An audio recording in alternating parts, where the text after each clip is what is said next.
நமது பாக் நமது பாக்கியம். ஓம் சாந்தி. அனைத்து ஆத்மாக்களும் இப்போது தமோ பிரதானமாக இருக்கின்றனர். அனைவரும் வீட்டிற்கு சென்றடைந்து அங்கே விடுவார்கள். ஆனால் நமது பாக்கியமோ, நாம் இப்போது ஒரே தந்தை இறைவனுக்கு முன்னால் அமர்ந்திருக்கின்றோம். அவர் நமக்கு கற்பித்துக் கொண்டிருக்கின்றார். அவர் நமக்கு தந்தையாகவும் ஆசிரியராகவும் சத்குருவாகவும் இருக்கின்றார்.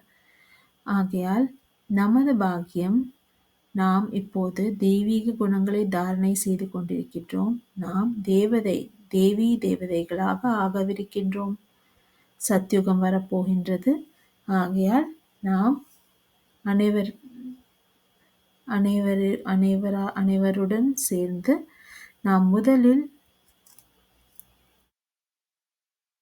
நமது வீட்டிற்கு செல்வோம். சென்ற பிறகு நமது ராஜ்யத்தில் வந்து விடுவோம்.